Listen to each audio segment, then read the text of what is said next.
Hello everyone, चलिए आज फिर एक और मॉनेटरी पॉलिसी का टूल्स जानते हैं। एक टूल्स हमने जान लिया है बैंक रेट, दूसरा टूल्स हम जानते हैं CRR, नकद आरक्षण अनुपात, मतलब कैश रिजर्व रेशियो। इसको अगर वैसे फील करो आप तो कैश को, नकद को आपको क्या करना है, रिजर्व करना है। चलिए आइए इसको समझते हैं। देखो, बैंक होता है, सभी को पता है, बैंक की एक जमा पूंजी होती है जो हमारे द्वारा होती है।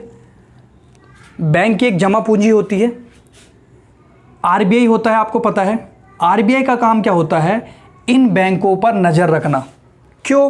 क्योंकि बैंक जो है देश के एक अर्थव्यवस्था की रीढ़ की हड्डी होती है। अगर ये बैंक खराब होंगे तो देश की अर्थव्यवस्था खराब होगी।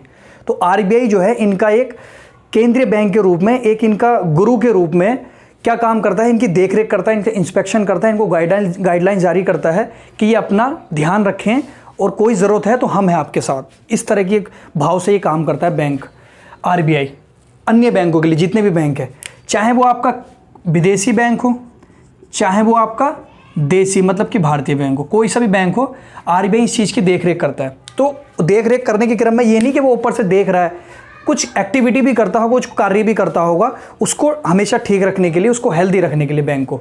तो क्या करता है RBI इन बैंकों से बोलता है कि तुम्हारी जितनी जमा पूंजी है, जितनी भी जमा पूंजी है, उस जमा पूंजी में से कुछ पैसा आप क्या करेंगे, रिजर्व करेंगे। कुछ पैसा आप रिजर्व करेंगे, किस रूप में, कैश के रूप में रिजर्व करेंगे। और वो कहाँ करेंगे रिजर्व, वो करेंगे आप RBI के पास।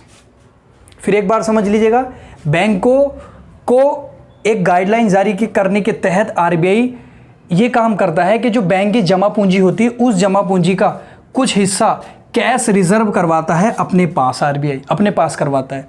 चलिए कितना होता है वो जान लेते हैं। जैसे जमा पूंजी है, पहला जो था ये 3 to 15%, मतलब कि जमा पूंजी जैसे अगर 100% है किसी बैंक की, तो उसका 3% भी अपने पास रख सकता है, 4% भी, 5% भी, 6% भी, मतलब कि मैक्सिमम 15% तक RBI कैश के रूप में अपने पास उस बैंक का रख सकता है। हर किसी बैंक का रखता है।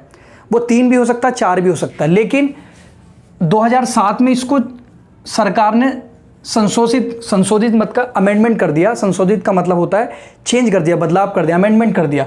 वो अब क्या कर दिया है, वो 0 to 15%, मतलब कि अब जो है RBI किसी भी बैंक की जमा पूंजी का 1%, 2%, 3%, मैक्सिमम 15%, 100 है तो उनमें से 1%, 2%, 3%, 4%, 15% तक अपने पास रख सकता है कैश रिजर्व करके। उसका क्यों रखता है, जैसे कि बैंकों की आपको पता है काम करते हैं, कई बारी बैंकों की हालत ख़राब हो सकती है।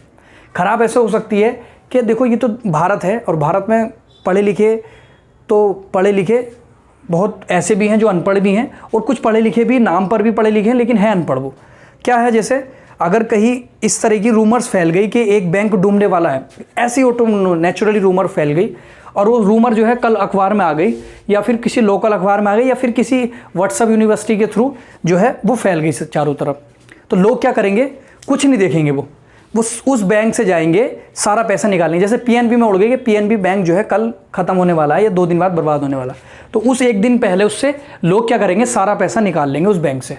और PNB की मजबूरी रहेगी पैसा देना, भले ही वो ये कहेगा कि ऐसा कुछ नहीं है, हम कहीं नहीं जाएंगे, हम तो यहीं रहेंगे, ऐसा वो कितना भी कहे, लेकिन लोगों को जब पता चल गया तो पता चल गया, उनको आश्वासन कितना ही करते रहो आप, वो जाएंगे, ऐसा उनको फील रहेगा। बैंक वाले कितना ही कहते रहे, तो जब उनको फील हो गया तो वो सारा पैसा निकालेंगे। बैंक निकालने के लिए उनके मजबूर है, क्योंकि उनका पैसा वो निकालने दिया जाएगा। तो उस स्थिति में बैंक की हालत चरमरा जाती है। तो अगर RBI का पास उनका पैसा रखा होगा, तो RBI के पास जो कैश रिजर्व रखा है, तो RBI उनको वो पैसा दे देगी और फिर वो अपनी हालत ठीक कर सकते हैं। तो कई बारी क्या है, जब देश चलाने के ऊपर आता है तो अर्थव्यवस्था का ध्यान तो कहीं ना कहीं RBI, गवर्नर वगैरह, रिजर्व बैंक ऑफ इंडिया, इन चीज़ों को देखना पड़ता है। तो वो अपनी अपनी मॉनेटरी पॉलिसी उन्होंने लागू कर रखी है। तो वही मैं कह रहा हूँ, कैश रिजर्व रेशियो के रूप में RBI के पास रखना पड़ता है अपनी जमा पूंजी का। ठीक है, कितना %, 3 से 15%, लेकिन 2007 में इसको चेंज करके 1% भी हो सकता है, 2 भी, 3 भी, 15% तक कर दिया है। ठीक है, तो आपको आई होप ये समझ में आया होगा। जैसे आपको मैं बता रहा हूँ कि अगर जैसे ये 1% है, फॉर एग्जांपल 1% मान लिया कि कैश रिजर्व रेशियो जमा पूंजी का 1% रखना है आरबीआई को किसी बैंक का।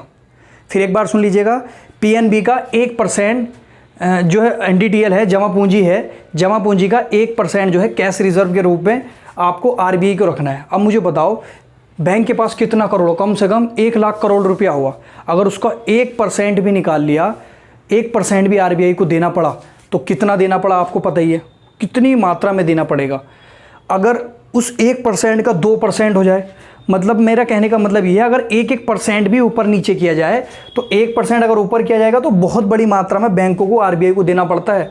1% बढ़ा दिया जाए तो बहुत बड़ी मात्रा में देना पड़ेगा, और 1% कम कर दिया जाए तो उस मात्रा में देना पड़ेगा। तो 1% का बहुत मतलब है, क्योंकि अमाउंट बड़ा हो जाता है तो 1% भी मैटर करता है। 100 रुपये है तो फिर 1 रुपया लगेगा, लेकिन मुझे बताओ अगर 100 करोड़ है तो फिर 1% उसका 1 करोड़ लगेगा, और 100 अरब है तो फिर आपको पता ही है 1 अरब जो है आपका फिर लगेगा 1% में। तो ये आपको समझना चाहिए। तो फिर मैं आपसे फिर एक बार रिपीट कर देता हूँ, कैश रिजर्व का मतलब कैश रिजर्व करता है आरबीआई बैंक का जितना भी उसका जमा पूंजी है, कितना परसेंट, 3 से 15% के बीच में करता था, लेकिन 2007 में इसको बदलाव कर दिया, चेंज कर दिया।